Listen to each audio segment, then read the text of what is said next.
ध्वनिर्वर्णापदं वाक्यमित्यास्पदचतुष्टयम् यस्याः सूक्ष्मादिभेदे वाग्देवीं तामुपास्महे।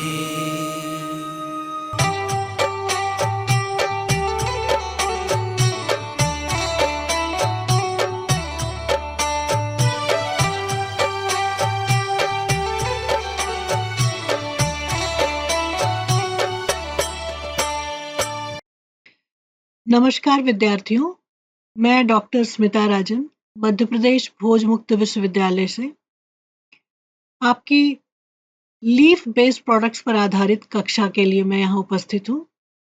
पत्तों पे आधारित जो प्रोडक्ट्स हमारे होते हैं, उसके बारे में मैं आपको कुछ बताऊंगी। जो लीफ बेस्ड प्रोडक्ट्स हैं हमारे, उसमें 4 कैटेगरी है: utility products, tea industries, leaf oil industries, leaf used as food and spices. जो हमारे रोजमर्रा के इस्तेमाल की चीजें हैं, जो हमारे पत्तों पे आधारित हैं, उसको हम यूटिलिटी प्रोडक्ट्स में रखते हैं। उसमें हमारे आसपास पाए जाने वाले जो पत्ते हैं, सहजन, पान, मेथी, पालक, पुदीना, प्याज, तेज पत्ता, इन सब चीजों के बारे में हम पढ़ते हैं। तो सबसे पहले सहजन के बारे में हम थोड़ी बहुत जानकारी हासिल करते हैं। सहजन आप लोगों को पता होगा, इसको आयुर्वेद में कहते हैं कि लगभग 200 बीमारियों के इलाज के लिए इसका उपयोग किया जाता है। महर्षि चरक ने चरक संहिता के 3रे अध्याय में इसको कृमिघ्ना कहा है, मतलब कि कीड़े को नाश करने वाला, कीड़े को मारने वाला। आयुर्वेद में इसको शोभांजना कहते हैं। तीक्ष्ण गंधा, अक्षिवा और मोचका कहा गया है। आयुर्वेद में इसके रस को तिक्त बोलते हैं, मतलब बिटर, कड़वा। और कड़वी चीजों का उपयोग बीमारियों को ठीक करने में किया जाता है। इससे आप लोग भलीभांति परिचित होंगे। अब साइंटिफिक तरीके से इसको समझते हैं। तो सहजन या मोरिंगा या मुनगा, जिसको हम कॉमनली जानते हैं, इसका साइंटिफिक नाम है, वैज्ञानिक नाम है मोरिंगा ओलिफ्लेरा। ओलिफ्लेरा ये उष्ण कटिबंधीय जलवायु में पाया जाता है, जहाँ थोड़ी गर्म गर्म हिस्से होते हैं, वहां पाया जाता है। और इसको भारत के विभिन्न हिस्सों में खाया जाता है। इसका उपयोग किया जाता है पत्तियों का, फलों का, इसके बार की, इसके फूल की। मतलब यह पौधा इतना उपयोगी है कि इसके लगभग हर हिस्सों का हम उपयोग करते हैं। जितना इसको नॉर्थ इंडिया में या उत्तर भारत में जितना इस्तेमाल होता है, उतना ही इस्तेमाल इसका साउथ इंडिया में भी करते हैं। इसके जड़ों में, फूल में, पत्तियों में, फलों में और तेल में बहुत ऐसी ऐसी नायाब चीजें पाई जाती हैं, जिसको जिसका कि उपयोग आयुर्वेद में बीमारियों को ठीक करने में काफी इस्तेमाल किया जाता है। 9 तरह के अमीनो एसिड्स, बीटा साइटोस्टिन, बीटा साइटोस्टेरॉल, गैलेक्टोज आदि कई केमिकल कंपाउंड को इसमें पाया जाता है और उसको एक्सट्रैक्ट किया जाता है। इसमें पाए जाने वाले लगभग हर एक कंपाउंड के बारे में हम जानकारी हासिल करते हैं और उसका इस्तेमाल हम कहाँ कहाँ कर सकते हैं, उसके बारे में हम पढ़ेंगे। तो इसमें जो पाया जाने वाला बीटा साइटोस्टिनोन है, वो शरीर के बैड कोलेस्ट्रॉल जो होता है, जो जिसको हम एक गुड कोलेस्ट्रॉल और बैड कोलेस्ट्रॉल कहते हैं, तो शरीर में जो पाया जाने वाला बैड कोलेस्ट्रॉल है, उसको कम करने वाला केमिकल है।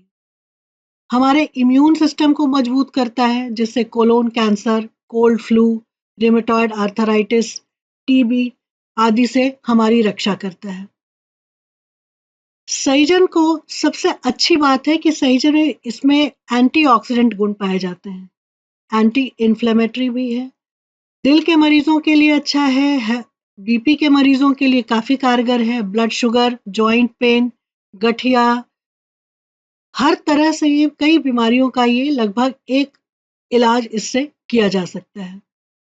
साइंटिस्ट में इसमें जो एक आइसोथायोसाइनाइड्स जो पाया जाता है, इसको साइंटिस्ट इसका उपयोग जो बॉडी में सूजन हो जाता है, जो स्वेलिंग हो जाती है, इसको कम करने के लिए इसका उपयोग किया जाता है।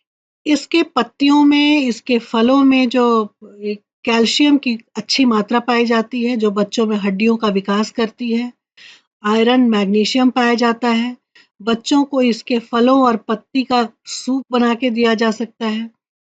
एक और तरीका है जिससे कि इसके फली और पत्ती, इन दोनों को उबाल करके और उसके पानी को वेजिटेबल स्टॉक के रूप में हम इस्तेमाल करते हैं। सूप में डाल सकते हैं, सब्जियों में डाल सकते हैं या आटे में गूँथते समय उसको डाला जा सकता है। सहजन हमारी मेटाबॉलिज्म को सुधारता है, इसलिए ये मोटापा भी कम करता है। विटामिन बी कॉम्प्लेक्स और फॉलिक एसिड, पायरिडॉक्सिन सहजन के पत्तियों में इतनी ज़्यादा प्रचुर मात्रा में पाया जाता है कि ये सारे तत्व, ये सारे एलिमेंट्स भोजन को आसानी से पचने में महत्वपूर्ण भूमिका निभाते हैं। अब सहजन के पत्तियों में जो विटामिन है, वो हमारी मेटाबॉलिज्म को, पाचन क्रिया को रेगुलेट करता है, तो मेटाबॉलिज्म को बढ़ा देता है। इसकी पत्तियों को जब सुखा दिया जाता है तो सूखी पत्तियों का पाउडर गर्म पानी के साथ सेवन करते हैं। इससे भी इसकी गट हेल्थ जो है हमारी अच्छी हो जाती है। सहजन की पत्तियों में और इसके जो पॉड्स हैं, फल हैं, उसमें जिंक पाया जाता है। जिंक हमारे शरीर के लिए अत्यंत ही कारगर है, अत्यंत ही प्रभावी है। इसमें एंटी फंगल गुण होते हैं, एंटी बैक्टीरियल गुण हैं, विटामिन ए इसमें बहुत ज़्यादा है। इसके सेवन से त्वचा हमारी बहुत चमकदार बनती है। अब अगर जो सबसे ज़्यादा जो अभी बीमारियां हो रही हैं, अगर कैंसर की बात करें, तो skin cancer, prostate cancer, tumour, शरीर में होने वाले अलग अलग सिस्ट हैं, उनको गलाता है। ऑस्टियोपोरोसिस के मरीज को जैविक और नेचुरल कैल्शियम उपलब्ध कराता है। सूजन के बारे में हम बात कर ही चुके हैं। सूजन को कम करने वाली जो आपकी हर्बल क्रीम है और जो हमारे शरीर में जो मसल्स में पेन हो जाता है, दर्द होता है, उसकी पीड़ा को कम करने के लिए जो क्रीम बनाया जाता है, उसमें भी सहजन के फूलों का उपयोग किया जाता है। साथ ही जब सहजन के फूलों की बात हो तो सहजन के फूलों की चाय बना करके जो पीते हैं, उसमें उसमें जो पोषण होता है, उसमें महिलाओं की यूटीआई की समस्या समाप्त हो। इस तरह से एंटीबायोटिक गुण इतने ज़्यादा होते हैं कि इसके जड़ों का भी उपयोग किया जाता है। अस्थमा में इसका उपयोग होता है, गैस में, त्वचा की समस्या, थायराइड, इस तरह से लगभग, जैसा मैंने आपको बताया कि आयुर्वेद में लगभग 200 तरह की बीमारियों का इलाज सहजन के द्वारा संभव है, ऐसा कहा गया है। तो ये हमने देखा कि सहजन के पौधों के, सहजन के पेड़ के लगभग हर पार्ट, हर भाग का कहीं न कहीं किसी ने शरीर के हर अंग के जो हमारी पीड़ा है, उसकी बीमारियां हैं, उसको खत्म करने में इसकी महत्वपूर्ण भूमिका है। अब दूसरे प्रोडक्ट्स के बारे में हम, यूटिलिटी प्रोडक्ट्स में, इसमें एक तो सहजन की बात हुई, उसके बाद पान, मेथी, पालक, पुदीना, इस तरह से कई प्रोडक्ट्स हैं। इसके साथ अगले पॉइंट पे हम आते हैं टी इंडस्ट्रीज में। उसके बाद लीफ ऑयल इंडस्ट्रीज है, जो पत्तियों से जो तेल निकलता है, उसके बाद उसके आधारित जो, उस पर आधारित जो हमारे उद्योग हैं, उसके बारे में हम पढ़ेंगे। Leaves used as food and spices, वैसी पत्तियां, पौधों की वैसी पत्तियां जिनका की उपयोग हम भोजन में और मसालों में हम उपयोग करते हैं। अब यूटिलिटी प्रोडक्ट की बात जब हम करते हैं तो उसमें जो हमारे सबसे कॉमन 3 तरह के पत्तों के बारे में मैंने यहाँ आपको बताना सोचा है। पहला है केला, बनाना, दूसरा पलाश और तीसरा तेंदू। बनाना जो है, केला, ये बहुत ही कॉमन है, बहुत ही लगभग अ, हर दिन बनाना का उपयोग, केला का उपयोग हम भोजन में, खाने में, फल, सब्जी, हर तरह से हम इसका करते हैं उपयोग। बनाना का जो बॉटनिकल नेम है वो मूसा पैराडिसिका है और ये एक मेजर हॉर्टिकल्चर क्रॉप है जो कि आंध्र प्रदेश, तमिलनाडु, महाराष्ट्र, केरल, गुजरात, तेलंगाना, उत्तर प्रदेश, सभी जगह इसकी खेती की जाती है और लगभग इस एक मेजर इसका कल्टीवेबल एरिया है। दूसरा, पलाश के बारे में हम जब जानते हैं, इसकी पत्तियों का भी काफ़ी उपयोग किया जाता है। पत्तल के रूप में या फिर और भी इसके फूलों का और भी पलाश का पेड़ जो है उसका बोटानिकल नाम है ब्यूटिया मोनोस्पर्मा। यह पेड़ बहुत ही खूबसूरत, बहुत सुंदर होता है। होली के समय खासकर फरवरी-मार्च में इसको ऑनसेट होता है और इसका फायर ऑफ फ्लेम भी इसको बोलते हैं क्योंकि जंगल में जब आप कहीं पे देखें पलाश की के पेड़ जब अनगिनत देखेंगे तो वहाँ पे एक बिल्कुल ऑरेंज कलर का एक आग के जैसा दिखता है, शायद वहीं से इसका नाम की उत्पत्ति हुई होगी। ट्रेडिशनली इसको आयुर्वेदिक मेडिसिन बनाने में इसका इस्तेमाल होता है। बहुत तरह की बीमारियों में, स्किन डिसऑर्डर, पेन में, शरीर में किसी तरह का इन्फ्लेमेशन हो उसको रोकने के लिए इसका उपयोग किया जाता है। पलाश एक भारतीय इंडियन ओरिजिन का एक ट्री है और जो ड्राई एरिया जो होते हैं, जो सूखे एरिया है वहाँ पे ये पेड़ काफ़ी पाए जाते हैं। उसके बाद तेंदू है। तेंदू जैसे इसकी जो तेंदू की पेड़ का जो बार्क होता है, उसकी जो छाल होती है, उसको उसकी प्रोसेसिंग की जाती है और उससे एक एंट्रीजेंट प्रॉपर्टी उससे एस्ट्रीजेंट प्रॉपर्टी होती है, उससे उसका काफ़ी इस्तेमाल तो तरह-तरह की दवाइयों को बनाने में होता है। इसका फल जो है सो यूरिनरी ट्रैक्ट की जो बीमारियाँ होती हैं उसको ठीक करने में होता है। ये एक तरह का जर्मिसाइड है। इसकी जो फूल है ये बहुत तरह की स्किन डिजीज़ जो त्वचा संबंधी जो बीमारियाँ हैं उसके लिए इस्तेमाल किया जाता है। और इसके जो तने हैं वो बिल्कुल काले रंग के होते हैं और काफ़ी सख्त होते हैं और काफ़ी टिकाऊ होते हैं। इसका फर्नीचर बनाने में काफ़ी उपयोग किया जाता है। और तेंदू की पत्तियों का जो सबसे कॉमन उपयोग है वो आप जानते होंगे कि इसको बीड़ी का रैपिंग के रूप में उसका इस्तेमाल किया जाता है। अब लीफ बेस्ड यूटिलिटी प्रोडक्ट में जो बनाना है, केला है, उसमें उसके बारे में हम जानते हैं कि एक पेड़ से लगभग पूरे ग्रोइंग साइकिल में जो उसकी जीवन चक्र है, उसमें लगभग 40 पत्ते उगते हैं और ये लीफ जो है बहुत तरह के इसके एप्लीकेशंस हैं, बहुत तरह का इसका इस्तेमाल किया जाता है क्योंकि ये काफ़ी बड़े होते हैं साइज़ में, फ्लेक्सिबल होते हैं, वाटरप्रूफ होते हैं और इसका उपयोग हम सजावट में या फिर बहुत ऑस्पिशियस, बहुत पूजा में, पाठ में इसका इस्तेमाल किया जाता है। बहुत सारे इलाकों में जैसे साउथ इंडिया की बात करें हम तो वहाँ पे खाना बनाने के लिए, खाना रैप करने के लिए और खाना सर्व करने के लिए, भोजन को सर्व करने के लिए बनाना के केले के पत्ते का इस्तेमाल किया जाता है। जो सबसे अच्छा इसका उपयोग है वो इसका ऑस्पिशियस उपयोग है डेकोरेटिव में और इसका हिंदू और बुद्धिस्ट कल्चर में उसके बहुत तरह के व्रत त्योहारों में इसकी पत्तियों का उपयोग किया जाता है।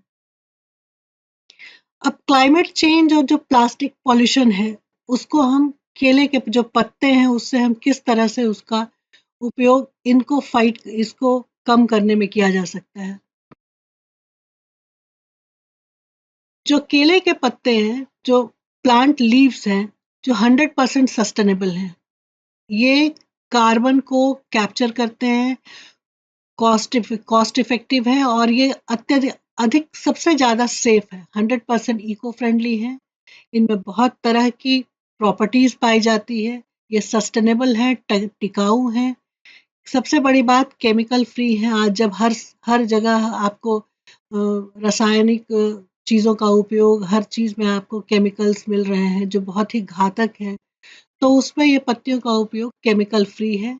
इसको कस्टमाइज़ किया जा सकता है। जिस तरह से आप उपयोग करना चाहें उसका कस्टमाइज़ेशन होता है। बायोडिग्रेडेबल है। ये एनिमल का फॉडर हो सकता है मतलब जो हमारे जो गाय हैं, जो हमारे एनिमल्स हैं उसको इसको खिलाया जा सकता है। लो इम्पैक्ट है और काफ़ी लो कॉस्ट है। टी इंडस्ट्री या चाय लगभग हर मनुष्य, हर आदमी जो है सो चाय पे दिन की शुरुआत चाय से करता है। तो भारत जो है सो सबसे पहला लार्जेस्ट टी प्रोड्यूसर है दुनिया में। लगभग 70% चाय जो है सो भारत में जो ये उपयोग की जाती है और उसमें जो सबसे अच्छी चाय जो सबसे ज़्यादा उच्च क्वालिटी की जो चाय है हमारी वो आसाम और दार्जिलिंग में उगाई जाती है। Now Indian tea industry has grown many global T brands हैं उसमें हमारे भारत की जो चाय है उसमें उनका नाम है। चाय का प्रोडक्शन, उसका सर्टिफिकेशन कैसे हो, उसका एक्सपोर्ट कैसे किया जाए, तो ये सारी चीज़ें टी बेस्ड इंडस्ट्रीज में ये अ, हमारे जो भारत का टी बोर्ड ऑफ इंडिया है वो सारी चीज़ें कंट्रोल करता है। चाय उगाने से लेकर के चाय की मार्केटिंग कैसे हो, उसको एक्सपोर्ट कैसे किया जाए, उसको कैसे भेजा जाए, उसको कैसे प्रोसेसिंग हो, उसका जो सर्टिफिकेशन है, ग्रेडिंग कैसे की जाए, वो सारा का सारा टी बोर्ड ऑफ इंडिया करता है। भारत के जो चाय का प्रोडक्शन है वो 2021-22 में 1283 मिलियन केजी है। अब इंडिया जो है सो दुनिया का टॉप टी कंज्यूमिंग 70 से 80% चाय जो है सो हम अपने देश में उसको कंज्यूम कर जाते हैं। उसके बाद आती है कि चाय उगाने के साथ-साथ हमारा देश अब जो 5 वर्ल्ड के जो 5 चाय एक्सपोर्टर्स हैं उसमें इंडिया टॉप पे है। सबसे ज़्यादा चाय यहाँ से जाती है। Russia, Iran, uh, America, UK, Germany, UAE, China हर जगह भारत जो है सो चाय एक्सपोर्ट करता है। अब जो चाय प्रोड्यूसिंग जो स्टेट्स हैं हमारे, सबसे ज़्यादा चाय हमारे जो उगाई जाती है आसाम में है, वेस्ट बंगाल में है, तमिलनाडु, केरला और कर्नाटक। तो उसमें सबसे ज़्यादा कल्टिवेबल एरिया जो है जिसमें कि चाय की खेती होती है वो सबसे ज़्यादा आसाम में है और सबसे कम कर्नाटक में है। तो विद्यार्थियों आपने अभी मुझे सुना और देखा कि जिसमें हम पत्तियों पे आधारित जो हमारी इंडस्ट्री है उसके बारे में हमने जाना जिसमें सबसे ज़्यादा जानकारी हमने सहजन के बारे में जो मुनगा है, मोरिंगा है उसके बारे में जानकारी हमने हासिल की और पत्तियों का उपयोग जो हमारे जंगलों के हमारे जो सबसे मेन जो सबसे बड़े बाय प्रोडक्ट्स हैं उसका इस्तेमाल कहाँ-कहाँ किया जा सकता है। हेल्थ इंडस्ट्री में है, मेडिसिन में है, भोजन में है, उसकी कॉस्मेटिक इंडस्ट्री में है, ऑयल इंडस्ट्री में है, तो उसका उपयोग कहाँ-कहाँ और कैसे-कैसे किया जाता है, क्या इससे लाभ हैं, इन सब के बारे में हमने जानकारी हासिल की। मुझे सुनने के लिए आपका बहुत-बहुत धन्यवाद विद्यार्थियों। आपकी कोई भी समस्या या किसी से इस टॉपिक से जुड़ी हुई कोई भी किसी तरह की क्वेरी या किसी तरह के प्रश्न है उसका बहुत स्वागत है, आप ज़रूर पूछिए। आप जो इस वीडियो के साथ जो कमेंट सेक्शन खुला हुआ है उसमें आप अपने क्वेश्चन्स आप डाल सकते हैं कमेंट सेक्शन में और उन सब के बारे में जितना हो सकेगा उसकी जानकारी आपको ज़रूर दी जाएगी। और अगले व्याख्यान में मैं और दूसरे आपके टॉपिक्स को डिस्कस करेंगे। तब तक के लिए धन्यवाद।